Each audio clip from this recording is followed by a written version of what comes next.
The right thing. This is something for those of you who picked up the program on the way in. This is a quote.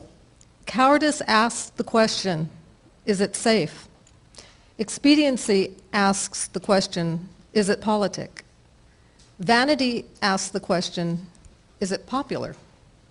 But conscience asks the question, is it right? And there comes a time when one must take a position that is neither safe nor politic nor popular, but one must take it because it is right.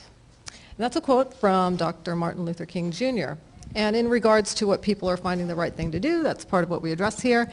And I'd like to introduce, sure, come on up.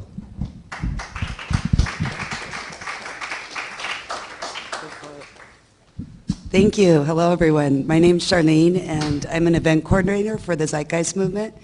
And I've also been on a little bit of an informal Occupy tour related to work. I was at Occupy LA for the kickoff, and then up to Santa Barbara for the kickoff of Occupy Santa Barbara, and then over to Santa Fe, New Mexico for the kickoff of theirs. Thank you.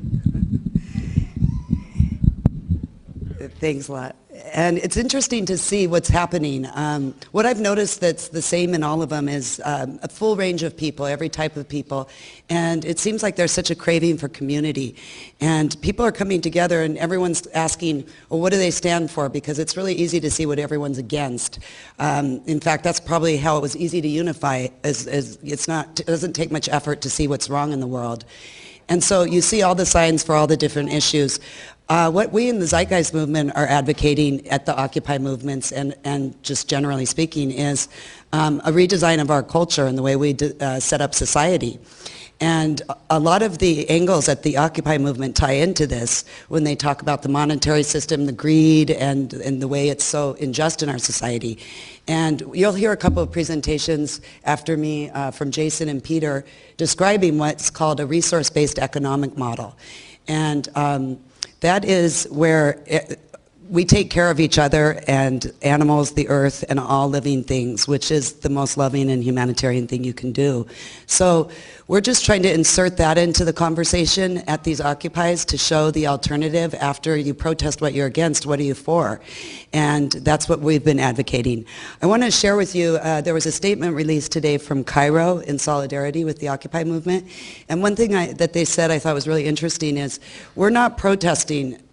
Who is there to protest to? What could we ask them for that they could grant? We are occupying and we are reclaiming the public space and changing the conversation and culture, really. It seems like with Obama it was the last hope for a leader to change anything or use the political process to affect change. And one other thing that Cairo said, which I thought was great, is they said, we're all watching one another now.